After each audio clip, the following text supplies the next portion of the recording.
don't know how to say no, they're afraid to say no. And then those are the ones that cancel on you. Those are the ones that are really no good. And then those are the ones that the agent gets that yes, really easy yes, and then the agent doesn't even follow all the protocols that they're supposed to follow because they got this easy yes. So you really have to make sure if you get a yes response that you really follow all the protocols, you still go through the application process, you still go through the sales process, the post-closing process to really strengthen the yes, because it could be an unreliable yes and you could get cancellations. So the maybes is who we want to go after. And the maybe people are not sitting by their phone saying, oh, I'm glad you called. But they are open to listening to you if you have something important to say. And if you say it in a way that they are excited about. You got to get them excited. You can't say, hi, my name is Kathy with EMI and I'm calling you because you can't talk like that. You have to have energy in your voice. If I stood up here, I've been doing training for a long, long time. Like I said, I've been in this industry for 40 years, and I've been a trainer most of those years. And I had my own call center from 1980 to 1985 in the Bay Area, San Francisco Bay Area. And I've been a trainer full-time after that. And so I've trained centers all over the world. I've been all over the world training agents and setting up call centers, re-engineering call centers using my platform. And every time I go into a center, I'm able to increase their productivity 40, 60, 80% because now they understand this is how we need to deliver our message.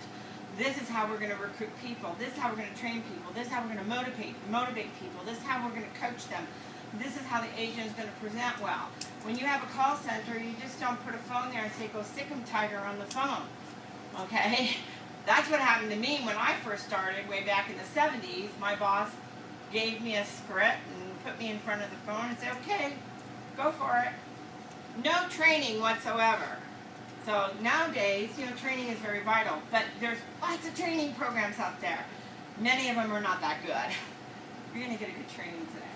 So yes, the maybe people, those are the people we're going to go after. So I'm going to show you how to go after the 80% maybes. And that's what's going to be able to set you apart from your competitors. Because your competitors, and here's your competitor, every agent that's out there vying for business from that prospect, whether they're selling the merchant account or whether they're selling a directory yellow page or whether they're selling widgets, somebody is calling that prospect almost every day. They probably get 2, 3, 4, 5 phone calls a day of somebody trying to sell them something. So you've got to set yourself apart from your competitor, meaning other agents calling that same prospect, wanting their attention. That's who your competitor is. Okay. Let's go ahead and, okay, so the easy close. When you do the easy close and they say, I'm not interested prematurely, okay, this is where you're going to try to keep the door open. Usually it's a smoke screen. They're saying I'm not interested, but it doesn't mean that that's what they're really saying. They're just saying I don't want you to sell me anything. That's what they're saying. So the 3 golden words is I respect that. You've got to diffuse them. Then you would say something like this. Now we have something more custom fit. I didn't have time to custom fit this PowerPoint, but you have your scripts and it's in your script. I respect that. I would like to provide you with information about, and then you offer your examples. Would that be all right with you? And we use an assumptive statement. You notice there's a period at the end of the question. There's a period instead of a question mark. It's not a grammatical error on my part. I deliberately put a period beside it because I want to remind you that you have to use an assumptive statement. You've probably even seen it in your hard copy of your script where it says assumptive. Assumptive means you go down on your voice inflection. And if you went high on your voice inflection and you made it a question, you're actually giving up control. This is how it would sound if you put a question mark at the end of it. I respect that. I would like to provide you with more information about our services. Would that be all right with you? See, you're creating doubt. Would that be all right with you? You're not sure if that's all right with them. So instead, would that be all right with you? Sounds more confident. So you don't want to go high at the end of your sentences as much as possible. If you listen to me as I present this training course, you'll notice I'm not going high majority of the time at the end of my sentences because it will create doubt and it will also make me sound less confident. I wouldn't say it will also make me sound less confident. Okay, we need to go down on our voice input. So something that people here in the Philippines need to practice.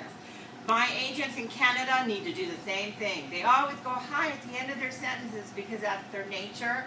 It's just the way they talk over there. And so we have to help them practice to do the reverse. Like when we say, I hope I haven't caught you at a bad time, have I? We wouldn't say, I hope I haven't caught you at a bad time, have I? See, it creates doubt, uncertainty. I hope I haven't caught you at a bad time, have I? Well, we don't use that anymore because we had so many agents not able to drop the I. And it's real simple. Would you say rabbi? No, you'd say rabbi, have I, rabbi. But I had agents that could not drop the I. So instead of request for time, I changed step 3 in my 12 steps to respect for time. And so now we say, I appreciate you taking my call. Or thank you for taking my call. If you're not using the respect for time, please use it. It's in your script. You have to use it. Because you've got to let the prospect wants to know this. They want to know who you are, the company you represent. They want to know how you got their name. They want to know that you're going to respect their time. Because if they're busy in the middle of something, do you want to take that time to pitch them? Come on, guys. Talk to me. No, right? Don't be shy. My goodness, let's pep it up. Okay, so we're getting soda pretty soon. When we get the soda, make sure you drink some of it so you can. I took 2 vitamin B12s in my mouth, so I'm like real energized right now. Because I don't drink soda, so I have to do something natural.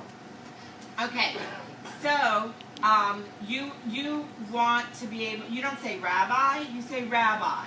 So we couldn't get agents to drop the I, so we changed the whole sentence. I appreciate you taking my call. You are assuming that because they answered their phone, this is a good time to talk, but you're also respecting their time. You're showing a level of respect when you say, I appreciate you taking my call, or thank you for taking my call. Now, when you say, I respect, I would like to provide, you notice I said provide and I didn't say I would like to send. We're not deliberately trying to do a 2-call close here. You can do a 2-call close, and down the road I'll show you when it's appropriate to do that if you can't sell them on the first call. Then you're going to have to do a 2-call close, and you will gain an additional 20 to 30% additional business, additional sales, if you do a 2-call close. But you don't start out with a 2-call close attempt. You do that as your last resort, so you can keep the door open, get them some information. That's why you have a specific email address that has the client's email name on it for EMI. Because if you can't close them on the first call, sometimes it takes a second, even the 3rd call, to close them. Don't think of prospecting as going for the numbers. What you need to do is think of prospecting as a farmer thinks of his crop. We were talking earlier about growing our own vegetables. And, you know, it takes patience to grow your own vegetable. You have to prepare the soil, right? Then you have to, you know, put some fertilizer or nitrogen in there to get it really good. Then you got to plant the seed, and you got to water the seed. Then you got to add sunshine, and you got to keep watering, okay? Sometimes plants require a little bit more fertilization through the process. And some plants take, like a tree, one of my favorite fruits is mangosteen, but it takes 10 years to grow mangosteen fruit here. Okay, that's a long time. It's going to require a lot of patience to wait for enough mangosteens to make me a happy girl. So 10 years is a long time. So some fruits and vegetables take a lot longer, so it requires a little bit more patience. So when we are doing a 2-call close, we're kind of slowing the sales process down deliberately, because you know you're not going to be able to close that person on the first call. And I'll show you when it's appropriate to do that, but you should. If you're not getting callbacks and you're not emailing information, you're missing out on 20 to 30% additional sales. Okay? All right. Oh, what I wanted to say is, I use the word provide instead of send. I would like to provide you. I'm giving the illusion in the prospect's mind that I'm going to send them something. So they're like, okay, you know, and then would that be all right with you? And they'll say, well, sure, go ahead. They're saying that just to kind of blow you off the phone. But what you say, okay, to determine if you will be able to benefit from our services, I need to ask you just a couple quick questions if you don't mind. Boom, you go right in your probe step. That's the easy close. They're cutting you off early on in your presentation and saying, I'm not interested. Well, I respect that. If I could, and then we use the whatever stamp, I forgot what we have in our script. Do you have a hard copy of our script anywhere? You do? Well, I have it in here. I just don't want to get out of the slide. But you should get that out, so if I ask you a question, you can look it up for me. And we'll look up that easy close. I forgot what I wrote in there. I write thousands of scripts, so I don't remember everything I wrote. So if I would like to provide you with information, how you can reduce your merchant processing fees by a minimum of 20%, would that be all right with you? You could say something like that. They'll say, sure, go ahead. So they think I'm going to send them. Well, to determine if we can save you money, or determine if you can benefit and receive some savings, I need to verify some information if you don't mind. Go right into your probes. Now you're not off course, right? You're not off script. The prospect tried to get you off script and by saying I'm not interested, and now they're saying, okay, sure, go ahead, because they think I'm going to send them something, but I'm really not, and now I go back into my probe. Now some prospects won't let you go into the probe step. That's when you do the two-call close. They said, no, I don't have time to answer your questions. Okay, well, I can go ahead and send you that information. What email address can I send it to? Get the email, send them the information, but let them know that I will follow up in the next couple of days to gain your feedback and answer any questions that you may have. Would that be all right with you? Get their agreement. Yes, that would be all right. Now you have a healthy callback. Don't offer to just send information without getting them to agree that you can do a follow-up call. Get them to agree to do a follow-up call. Some might not agree. They'll say, no, I'll call you if I have an interest. Okay, fine, just send it anyway, and then you might get an inbound call, but I highly doubt it. But you might. You never know. But I wouldn't bother calling back in a couple of days. They've kind of shut that door. Just move on to more productive prospecting.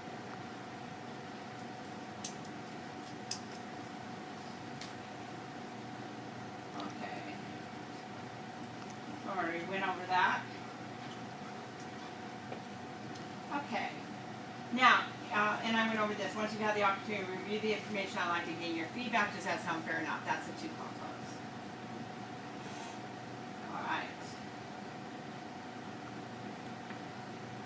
And remember I said earlier, we're just going to go through this stuff a little bit faster. All right. One of the things that, this is done. One of the things that we also want to do is how do we set ourselves apart from others, and so we're going to go into the next slide right now that will accomplish that.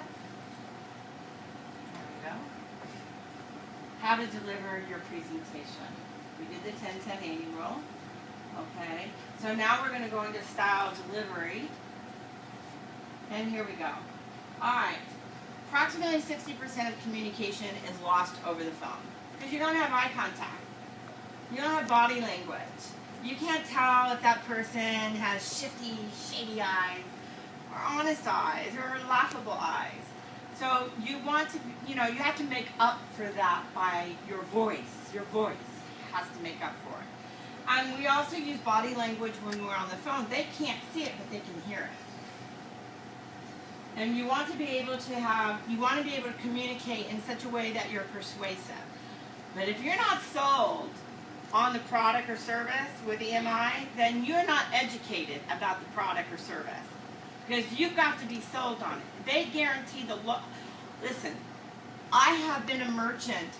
I have Visa MasterCard that people buy my services and they use Visa MasterCard. I sell books. I have books, published books. So I'm a merchant. Also, I have my own web design company called Butler Web and Design, and we accept Visa, MasterCard, American Express through Butler Web and Design as well. So I've been a merchant now for probably over 20 years with the same merchant provider, one of the largest in the U.S., First Data. And we never bothered to change. First of all, we just didn't have time. We thought about it, but we just didn't have time to do the research to find out what else was available out there.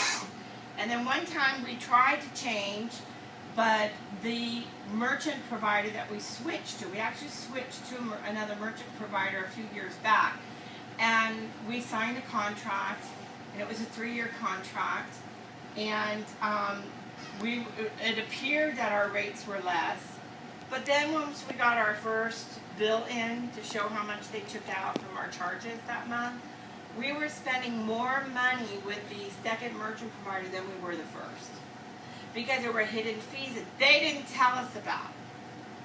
They didn't share that with us. The fine little tiny print you can't read and you need a magnifying glass with? That's the stuff that they didn't point out to us. And so we contacted the merchant provider and we said, you know what, we signed a 3-year contract, but we want out.